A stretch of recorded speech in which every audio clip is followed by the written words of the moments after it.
Hello students, hello guys, I'm back with a new lesson that is continuous tenses. So today we are going to discuss about how simple and how easy it is to form continuous tenses.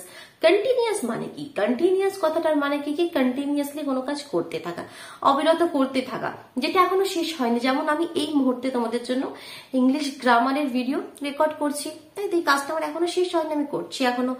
গতকাল আমি তোমাদের জন্য ঠিক এই সময় কি করছিলাম, নবম শ্রেণীর গণিতের ভিডিও রেকর্ড করছিলাম। আবার আগামীকাল আমি হয়তো দশম শ্রেণীর গণিতের ভিডিও রেকর্ড করতে থাকবো। দ্যাট মিনস যে কন্টিনিউয়াস কথাটা সেটা প্রেজেন্টের ক্ষেত্রেও হতে পারে। দ্যাট মিনস যেমন আমি এই মুহূর্তে তোমাদের জন্য ইংলিশ গ্রামারের ভিডিও রেকর্ড করিতেছি, দ্যাট মিনস এটা হচ্ছে আমাদের প্রেজেন্ট কন্টিনিউয়াস, এই প্রেজেন্টে আমরা কোনো কাজ করিতেছি। সিমিলারলি আমি গতকাল তোমাদের জন্য নবম শ্রেণীর গণিতের ভিডিও রেকর্ড করিতেছিলাম, that means past continuous, continuously কোনো কাজ আমরা পাস্টে অতীতে করতে থাকছিলাম। আর আমি আগামীকাল হয়তো দশম শ্রেণীর গণিতের ভিডিও রেকর্ড করিতে থাকিব, দ্যাট মিনস সেটা হচ্ছে ফিউচার কন্টিনিউয়াস। তো কন্টিনিউয়াস টেন্স হচ্ছে আমাদের তিন ধরনের, প্রেজেন্টেও হতে পারে, পাস্টেও হতে পারে বা ফিউচারেও হতে পারে। সমস্ত কিছু আমরা জানবো। So just stay with me, we are going to go through it step by step. Okay, চলো। তো দেখো, সবার প্রথমে যেটা বলছিলাম, কন্টিনিউয়াস টেন্স হচ্ছে আমাদের তিন ধরনের। একটা হচ্ছে প্রেজেন্ট কন্টিনিউয়াস, একটা হচ্ছে পাস্ট কন্টিনিউয়াস, একটা হচ্ছে ফিউচার কন্টিনিউয়াস। তো প্রেজেন্ট কন্টিনিউয়াস নিয়ে প্রথমে আলোচনা করি। প্রেজেন্ট কন্টিনিউয়াস মানে কি বর্তমানে কোনো কাজ করিতেছি। যেমন আমি এখন পড়িতেছি, আমি এখন খেলিতেছি, আমি এখন খাবার খাইতেছি, বা যে কোনো আমি এখন ভিডিও রেকর্ড করিতেছি। তো এরকম আমাদের বাংলা বাক্যর শেষে তেছি তেছো তোমরা পাবে। তো সবার প্রথমে স্ট্রাকচারটা আমি লিখি, কিভাবে সেন্টেন্স গুলো আমরা লিখি ইংরেজিতে।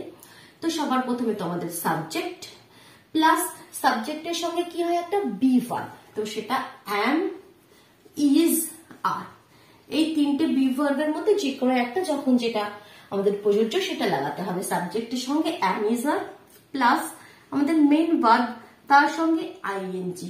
যেমন গো থাকলে গোয়িং, প্লে থাকলে প্লেইং, আর রিড থাকলে রিডিং, তার সঙ্গে আইএনজি প্লাস অবজেক্ট। ঠিক আছে, সাবজেক্ট, তারপর একটা বি ভার্ব, একটা main verb, ING, object. Simple স্ট্রাকচারটা কিন্তু এমন কোনো কিছু টাফ না। তো যেমন দেখেন, আমি বলছি কি আমি পড়িতেছি, তো আমি কি লিখবো, সেটা I am reading, I am reading. এখানে দেখো প্রথমে সাবজেক্ট, আই এর সঙ্গে কোন বি ভার্বটা, অবশ্যই অ্যাম আমাদের লাগাতে হবে, আই অ্যাম, তারপর মেন ভার্ব, তার সঙ্গে আইএনজি। অবজেক্ট এখানে কিছু নাই, তাই আমরা লিখিনি। আমি পড়িতেছি, আই অ্যাম রিডিং। সে চিঠি লিখিতেছে, সে চিঠি লিখিতেছে। কিভাবে তাহলে লিখবো, হি, এর সঙ্গে কি হবে, is, he is writing, he is writing a letter. তাহলে এখানে কি হলো, subject, be verb, main verb, তার সঙ্গে আইএনজি প্লাস এখানে অবজেক্ট আছে, আমি অবজেক্ট লিখে দিলাম, হি ইজ রাইটিং আ লেটার। তো সে একটি চিঠি লিখিতেছে। এবার দেখো আমি কি বলছি, বাংলা বাক্যর শেষে তেছি বা তেছো তোমরা পাবে, বাট সবসময় ইন জেনারেল কি এটা পাবে, পাবে না। কারণ আমরা যখন কথা বলি, আমরা বলি না কি আমি পড়িতেছি, আমরা অনেক সময় কি বলি, আমরা এমনি নর্মালি আমি পড়ছি বা আমি খেলছি, সে চিঠি লিখছে, এরকম ভাবে কথা বলি। তো আমি পড়ছি মানে কি আমি পড়িতেছি, তোমাকে তখন সেটা বুঝে নিতে হবে কি এটা আমাদের কন্টিনিউয়াস টেন্স। ঠিক আছে, এখানে অনেকে কনফিউজড হয়ে যায়, তো এটা তোমাদের ক্লিয়ার করে দিলাম। তো সিমিলারলি এরকম আরো সেন্টেন্স লিখতে পারো কি, আই এম প্লেইং ফুটবল, আমি ফুটবল খেলিতেছি, I am playing, I am playing football, আমি ফুটবল খেলিতেছি। এবার দেখো নাম্বার 4 আমি যদি লিখি, Ram and Riya are, Ram and Riya দুজনের নাম বলতে গেলে কোন বি ভার্বটা আসবে, আমাদের are. Ram and Riya are typing, typing very fast. ঠিক আছে, তো এইভাবে আমরা প্রেজেন্ট কন্টিনিউয়াস টেন্সের আমরা বাক্যগুলো লিখি। আর যদি লক্ষ্য করে এগুলো সব কি, এগুলো সব হচ্ছে আমাদের অ্যাফার্মেটিভ মানে হ্যাঁ বাচক বাক্য। এখানে কোনো নেগেটিভ বা না বাচক বাক্য দেখতে পাচ্ছ না। বাট আমরা নর্মালি তো সবচেয়ে হ্যাঁ বাচক বাক্য বলি, তা তো নয়। আমরা বলতেই পারি কি আমি এখন খেলিতেছি না, বা আমি এখন পড়িতেছি না, আমি এখন কাজটি করিতেছি না। তখন কিভাবে লিখবে তাহলে, তখন হচ্ছে কি একটা নট নিয়ে আসতে হবে, বাট নটটা কোথায় লিখবে, যেমন আই অ্যাম রিডিং যদি নেগেটিভ হয়ে যায় তোমরা কি লিখবে, I am not reading, I am not reading, মানে কি অ্যাম এর পরে বি ভার্বের পরে একটা তোমাদেরকে নট লিখতে হবে। Similarly he is writing a letter, যদি সে চিঠি লিখিতেছে, আমরা এটা যদি বলি সে চিঠি লিখিতেছে না, he is not writing a letter, তখন কি লিখবে, ইজ এর পরে একটা নট আসবে। তো আমি এটা দেখাচ্ছি এখানে, দেখো হি ইজ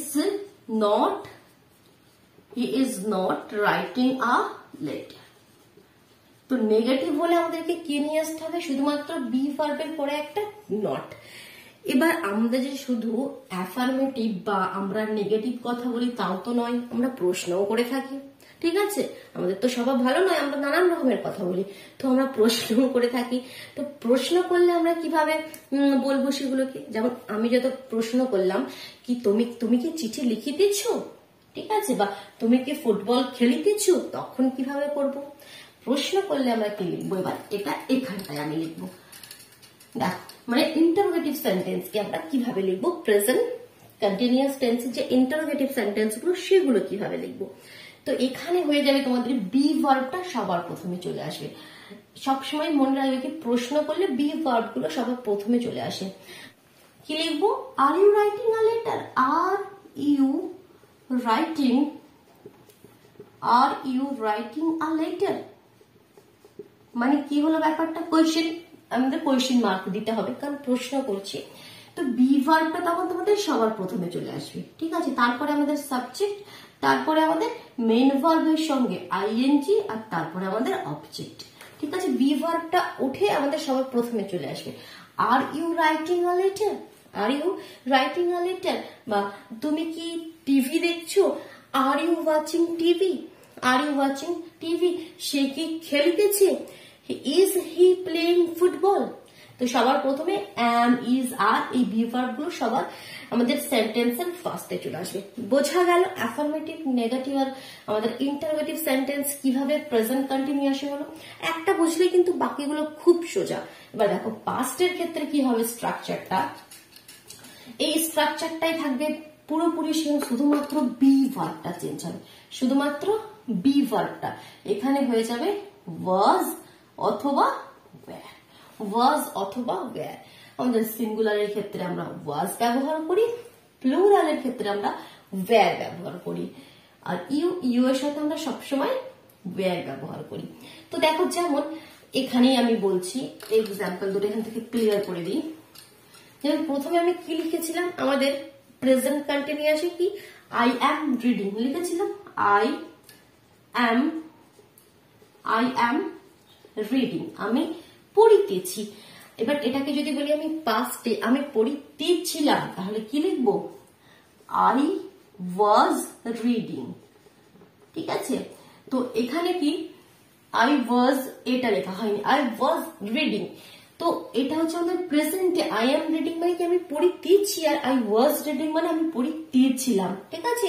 এই বি ভার্বটা কিন্তু সমস্ত আমাদের টেন্সটাকে চেঞ্জ করে দিচ্ছে শুধুমাত্র, বাকি কিন্তু সবকিছু সেম থাকবে। যেমন এখানে লেখা ছিল আই এম প্লেইং ফুটবল, তো সিমিলারলি যদি পাস্টে বলি কি আমি ফুটবল খেলিতেছিলাম, তখন কি বলবো, আই ওয়াজ প্লেইং ফুটবল। তো তার মানে কি হয়ে গেল, আমি ফুটবল খেলিতেছিলাম, ঠিক আছে। Ram and Riya are typing very fast, তো এটাকে যদি আমি বলি রাম আর রিয়া পাস্টের কথা বলি কি খুব দ্রুত টাইপিং করিতেছিল, তখন কি হয়ে যাবে, বি ভার্বটা চেঞ্জ হয়ে কি হয়ে যাবে, রাম অ্যান্ড রিয়া, এটা সিঙ্গুলার নয় কিন্তু দুজনের কথা বলা হচ্ছে, দ্যাট মিনস ওয়্যার হয়ে যাবে, Ram and Riya were typing very fast. বোঝা গেল। তো আমাদের পাস্ট কন্টিনিউয়াস কিন্তু এমন কিছু আলাদা নয়, শুধুমাত্র আমাদের এই বি ভার্বটা চেঞ্জ হয়ে যাবে, বাকি কিন্তু অ্যাজ ইট ইজ। সেটা তোমাদের অ্যাফার্মেটিভ সেন্টেন্স লিখো, বা তোমরা যদি নেগেটিভ লেখো, বা তোমরা যদি প্রশ্ন করো, সব ক্ষেত্রে কিন্তু পুরোপুরি সেম। যেমন এখানে দেখো নেগেটিভে আই অ্যাম নট রিডিং মানে কি আমি পড়িতেছি না, আমি পড়িতেছিলাম না, তখন কি হয়ে যাবে, simple I was not reading, শুধুমাত্র বি ভার্ব গুলো চেঞ্জ হবে, বোঝা গেল, মাথায় রইলো? ঠিক আছে, এবার যেটা নেক্সট আমরা ফিউচার কন্টিনিউয়াস নিয়ে আলোচনা করি। এটা কিন্তু আবার প্রেজেন্ট কন্টিনিউয়াস আর পাস্ট কন্টিনিউয়াসের থেকে স্ট্রাকচারটা একটু আলাদা হবে। ঠিক আছে, চলো প্রেজেন্টটা জানলে কিন্তু পাস্টটা তোমরা লিখে দেবে, এখানে কোনো ডিফারেন্স নেই বি ভার্ব ছাড়া। বাট ফিউচারটা একটু আমাদের স্ট্রাকচারটা আলাদা হবে। ফিউচারটা দেখো, প্রথমে আমি স্ট্রাকচারটা লিখি। সবার প্রথমে তো আমাদের সাবজেক্ট, ঠিক আছে, যে কোনো অ্যাফার্মেটিভ সেন্টেন্স লিখতে গেলে সবার প্রথমে আমাদের সাবজেক্ট প্লাস এখানে শ্যাল বি অথবা উইল বি তোমাকে লাগাতে হবে। ঠিক আছে, ফিউচার টেন্স মানে আমরা কি শ্যাল বি লাগাই, তো ফিউচার কন্টিনিউয়াস আমাদের শ্যাল বি অথবা আমাদের উইল বি লিখতে হবে। ঠিক আছে, সাবজেক্টের সঙ্গে শ্যাল বি অথবা উইল বি।